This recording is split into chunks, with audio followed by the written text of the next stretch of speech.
This is episode 98 of the How to Quit Your Job podcast. And last week, inside the Mom Entrepreneur Circle, a mom shared what she's been working on in her business. And it immediately took me back to the beginning of my own business when I was putting so much time and energy into things that felt productive, but they were things that weren't actually bringing in clients or revenue. And it highlighted one of the biggest mistakes I see so many of us making when we're desperately trying to create our first clients. It's a mistake that you're probably unknowingly making every day when you sit down to work on your business. But that ends today. Welcome to How to Quit Your Job, the podcast for moms ready to ditch the 9-to-5 and build a life and business they love. I'm your host, Jenna Reichel. Let's go. Hi, mom friends. This podcast is all about helping moms to see that they are capable of creating change in their lives, especially if something isn't working right now.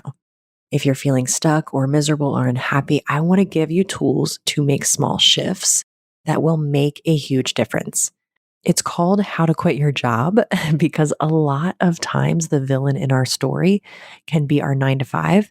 And we want to build something of our own where we'll have more flexibility and autonomy and purpose.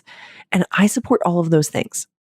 And what I want more than anything is for you to feel lit up by life right now without major changes having to happen. Because sometimes major changes feel so out of reach. It feels like it'll take forever.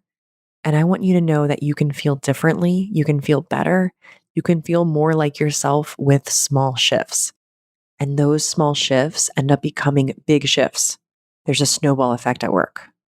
So be sure to click follow wherever you're listening to this, because the weekly reminders and small shifts and actions that I offer on each podcast episode can absolutely fuel that snowball effect. I've had a number of moms reach out to me and say they've binged the podcast, started implementing the shifts, started to feel more confident in themselves, started to take action before they felt ready, and have paying clients in a new business just from listening to the podcast. This podcast can be that encouragement for you. So be sure to follow it and stay committed to this as a resource for creating change. But that's not entirely what I'm talking about or what I want to focus on today's episode. I just felt the need to highlight that piece for anyone who is new to the podcast or even those moms who've been with me from the beginning. Because if you're listening to this podcast, you need something to change. And this podcast is all about those small shifts that can create the change that will add up to big shifts over time. That's the goal. You don't have to quit your job to get there, but of course you can. I'm helping a client with all the things involved in leaving her job on good terms this week, and it's so energizing. We're having so much fun talking about everything that comes with leaving, and I love that, but you don't have to quit your job to get there. You can get there with a few tweaks in how you're trusting yourself and where you're focusing your time and energy. So without further ado, what I want to talk about today is exactly that, where you're focusing your time and energy in your business and the big mistake you might be making. I met with a bunch of moms last week in my free Mom Entrepreneur Circle. And if you're new to my work, that's a completely free community for moms who are building businesses or even just thinking about building a business. We meet every other week as a group, and it's a chance to get to know other moms in entrepreneurship from all walks of life and all over the world. So we network, we support each other, and we talk about real obstacles and struggles in life and business, and of course, how to overcome them. And this last session, we talked about a lot of amazing things. But there was one topic in particular that felt especially big and important. And I think it felt important to me because as I was listening to this mom who is early on in her business, no clients yet, it was like I was seeing myself when I first started my business. So she's a stay-at-home mom of 2, struggling with time, trying to figure out when she would even work on the business. And when I asked her what kinds of things she's doing or not doing in her business, She shared that she was working on what sounded like a lead magnet type project or a freebie. She talked about freshening up her website. She does website designs, so she felt really strongly about, I need to spruce up my website. And there were a few other things. And it took me back to the start of my business when I really felt like I was just throwing spaghetti at the wall and literally nothing was sticking. At that time, I actually had a lot of time. It was before having kids. So that piece wasn't the same, but there was still this confusion on what I needed to be doing in order to make my business successful, or honestly, like just to sign a client. And when we're starting out, it's so hard to know the best use of our time and what it even means to work on our business. This was before I hired my first true business coach. And I really felt like most days I was just floating, like untethered, pretending that I knew what I was doing, but actually feeling so clueless. The only thing at that time that I could work off of was what I saw other coaches and business owners doing. They had lead magnets. They had nice websites. They had evergreen funnels. So that seemed like the answer. So I spent a lot of time and energy in those places. I even remember hiring a copywriter at one point to write a blog post for me, or a few blog posts, because SEO optimization was the thing and it was all anyone was talking about in their business. And I also remember the first freebie I created. It was a self-care calendar. It was so basic and it took me forever. And I was so proud of it. Working on those things made me feel productive and like I was building something early on in my business. It made me feel like I was doing things that would move my business forward. It made me feel like I was on the right track because that's what I saw other business owners and coaches doing. But, and here's the big but, these actions were not generating revenue. They were not what I call revenue generating activities. And when I talk about this concept, I'm going to be talking about it for the newer entrepreneur. But I want you to know that hiding behind actions that don't actually drive revenue is something that happens at every level of business. This exact concept just came up in a business podcast I was listening to. It was multi-million-dollar entrepreneurs talking about hiding behind business operations instead of putting themselves out there in ways that they knew would drive new or more revenue in the business. We easily hide behind our computer working on things that we tell ourselves are necessary and productive, but this is such a big mistake early on in our business. I remember when my coach first talked to me about revenue generating activities, and it was like a massive light bulb went off because I realized how much of my time and energy I had been spending on things that were not actually creating clients for me directly. I realized how much time and energy I had spent developing things that might lead to a client in a few months or years, but that weren't going to move my business forward right now. Revenue generating activities are the things that can immediately sign you clients or create revenue in your business. It doesn't mean that these actions always sign you clients or that you're entitled to get results when you do these types of activities, but it's the actions that give you a chance of signing a client or producing revenue. And I know that if you're operating from a place where you've never had a client, it might feel like there are no such activities that lead to clients. But I want you to think about how clients do or could happen in your business. One of the most common answers early on is referrals. You have a friend or someone you know that knows someone who needs your services or needs your product, and they refer someone to you. I remember there being a time in my business when I actually felt embarrassed to say that most of my clients came from referrals. Like, if people are only coming from referrals, that means my business isn't real or mature yet. It means I don't have marketing systems. It's not mature. But what I see now is when you're early on in your business, referrals are gold and they are absolutely a marketing strategy.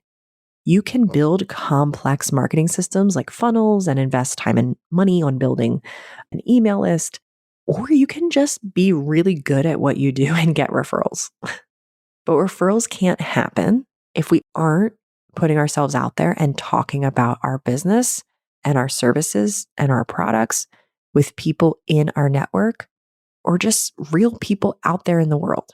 So getting out there and talking to people about your business is a great example of a revenue generating activity. It's even better if you go out there and you talk to someone who needs your services and you make an offer to them. How many times do we get out there and we talk to somebody and we're like, oh my gosh, I could absolutely help them, but we don't want to be pushy or we don't want to make an offer or be salesy. I just did an episode on this actually after our last Mom Entrepreneurs Circle, episode 93, the 2 things keeping you from creating clients. So definitely check out that episode too, if you are early on in your business and are feeling like you're hitting a wall and not sure what you're doing wrong because clients aren't magically appearing. But we go out, we meet people sometimes, and sometimes we don't even make an offer to them that we can help them because we are too afraid to be salesy. So these revenue generating activities, these things that could lead to clients, it's about getting out there, talking to people about your business, making offers to help people. Even if also it's just connecting with your friends or people you already know, because there might be a referral waiting on the other side of that conversation. There might even be a client waiting on the other side of that conversation. You just never know. I just had this happen with one of the moms from that Mom Entrepreneurs Circle meeting, which I'll talk about in a second. That was so fun and exciting. But another big revenue generating activity is going to places, getting out of your house and going to places where potential clients might exist and talking to them. Networking events, conferences, meetups, getting out there and meeting people. There's always a chance when you meet new people and talk about what you do that somebody will say, wow, I need that. Can I get your card? Or my friend was just talking about this. I'm going to send her your information. Again, not every time, but the probability is higher to meet a client or get a referral when you're out with real humans talking about your business than when you're behind your computer working on a website. Another really powerful revenue generating activity is sending emails and connecting with people or following up with people who you already connected with. I was just talking to a client today. I had connected her with a past client of mine who has a sleep consulting business. And I connected them a few months ago. And then my client said to me today, we tried to connect and I've been so busy that it just fell by the wayside. And my first thought was, oh no, my past client who was reached out to, like a warm lead, I connected them. All she had to do was follow up and say, hey, it's been a while. Are you still interested in connecting? And she would have had a client. So sometimes it's even reaching back out and following up with people who once told us they were interested. Again, sometimes we don't because we don't want to be pushy. We don't want to be salesy. We don't want to bother people, which I talk about in episode 93. So definitely check it out if this is all resonating. But we hide behind projects and freshening up our website and creating that lead magnet because we are uncomfortable in many cases doing the things that will actually generate revenue. So let's go into that a little bit here. I want to talk about why we avoid some of these revenue generating activities because it's really important for us to have this awareness. We naturally want to work on things that feel good and energizing and safe.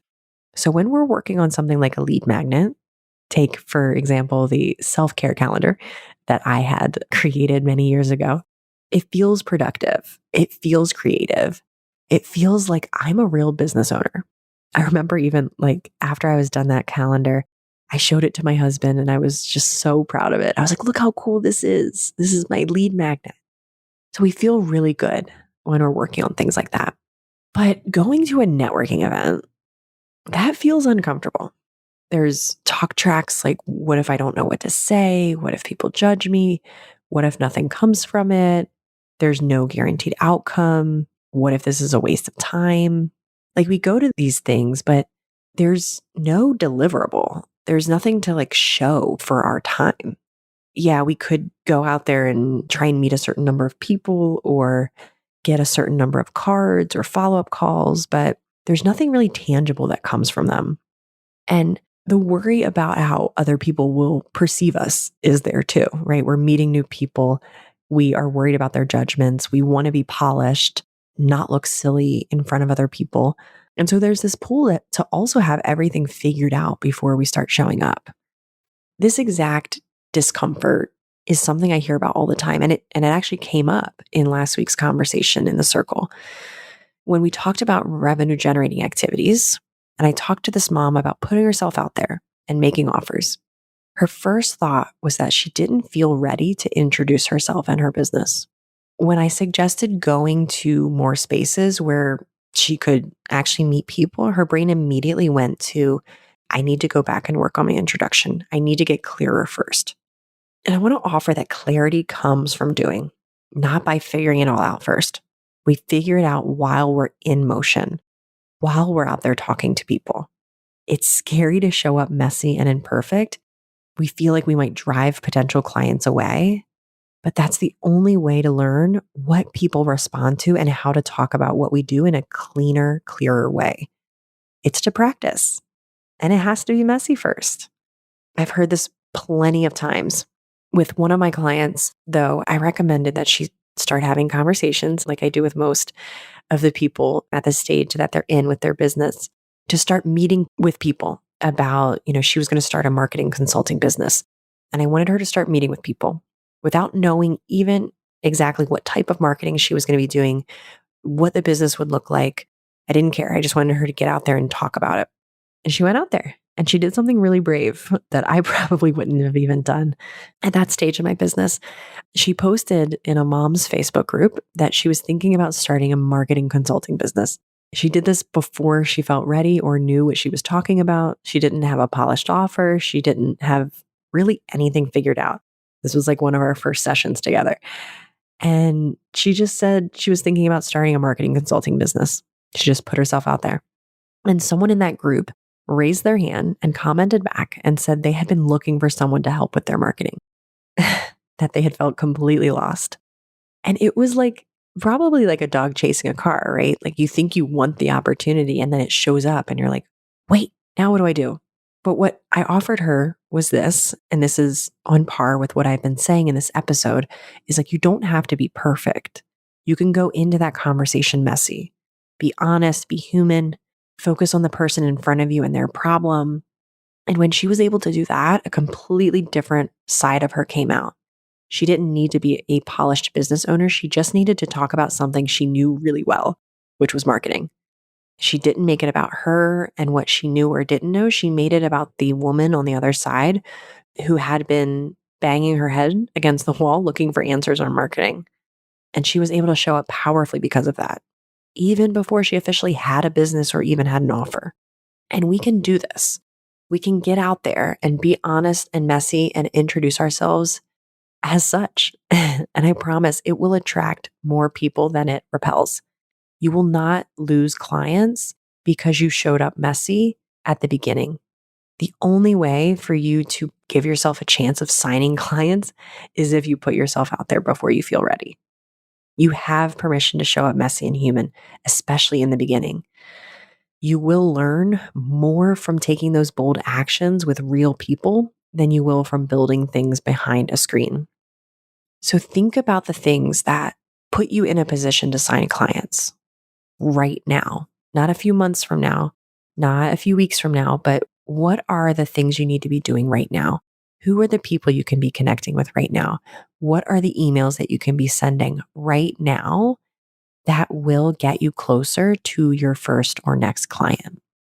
And what's really cool is that same mom who I've sort of been referencing, the one who came to the circle meeting and talked about all the things that she was focused on, and really the one that inspired my conversation about revenue generating activities in this episode, her being in that room was a revenue generating activity. Later that week, I had a client bring up the exact problem that mom solves. I had a client who's revamping her website. She's further along in her business. She has a pretty full client load and she's looking to freshen up her website. And I was able to send an email connecting them. That mom who showed up in the circle talked about her business and put herself out there, she now had a warm lead for a client because she decided to put herself out there that day. That doesn't happen if she doesn't show up to that meeting. That doesn't happen if she prioritizes working on her website or a lead magnet instead of showing up to a networking event. And unfortunately, we do this all the time. We choose to spend time on things that feel productive instead of spending time interacting with people who either are or know our ideal client. I always say someone is either your client or knows someone who could be your client. So it's never a waste of time to meet people and talk about what you're working on. Even if you fumble, even if you feel awkward, the more you practice, the better you get. Even if you have no idea what business you want to build. If you go out there and just say you want to start a business, but have no idea what type of business you want to do, I promise you will get fun and interesting ideas. People who want to connect you with people in their life who have businesses, right? You'll get encouragement. You'll get all the things, I promise. But you have to be thinking about the actions that put you in front of potential clients, the actions that put you out in the arena. You have to ask yourself, what revenue generating activities can I do today? And it's different for everyone. It's different for every business. But I really want you to be honest with yourself and think about how much time you're spending on revenue generating activities versus building the future of your business, let's say. Because I'm not here to say that lead magnets or email lists or anything like that is a complete waste of time. I think those are important. I've done those in my business. I've appreciated those. They've led to clients. And that's the long game. And sometimes we need wins right now in order to feel energized in our business. So we need to be balancing, or not even balancing, maybe like an 80-20. 80% of our time to revenue generating activities, 20% to long-term client acquisition. And for those who have signed clients before in your business, I don't want you to forget to ask yourself, what worked for the clients I've signed? This is a question I always come back to, especially when I'm feeling in a rut in my business. If I've gone some time without signing a new client, I always like to ask myself and remind myself, what worked before? It's so interesting because oftentimes we stop doing the thing that worked in our business because we're chasing other methods of client acquisition or business development. And don't get me wrong, we can do those things, but we always need to balance it with what's working.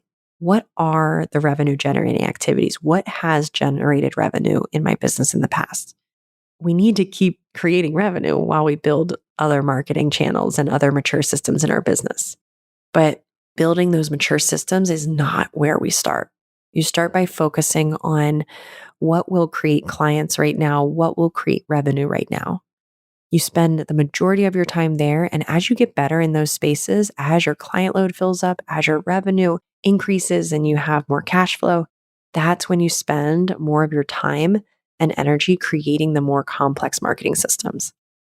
And then you can build those systems with confidence because you already have revenue coming in.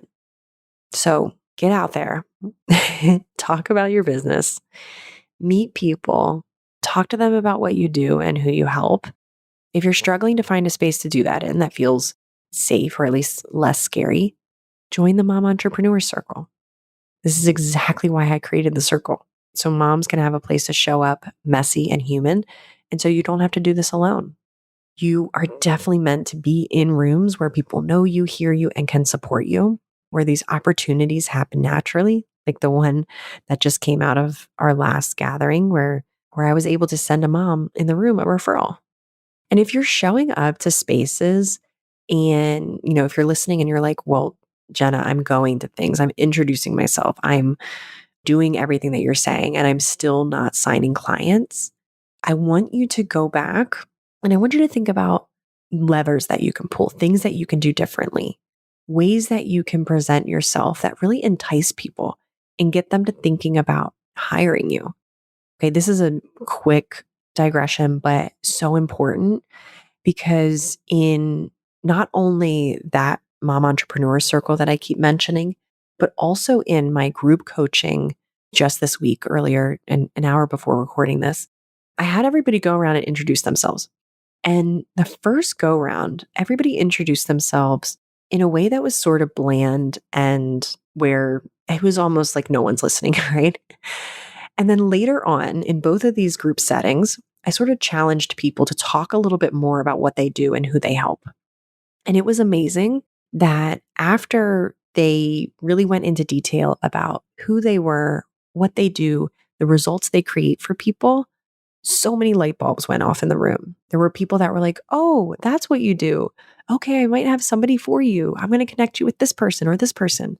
And that sometimes happens. So if you're going to all these spaces, if you feel like you're putting yourself out there and you're still not getting results or you're still not signing clients or generating revenue, I want you to go back and really think about how you can do things a little differently, how you can reach out to people, how you can start the conversation, how you can meet more people, how you can introduce yourself differently, how you can talk about your services differently or your product differently. I want you to go back and still be putting yourself out there, but find different ways to put yourself out there, more interesting ways. I know that it can feel sticky when we feel like we're doing all the things and not getting the results. I absolutely have a podcast episode on that as well. Episode 19, how to stay motivated when you aren't seeing results.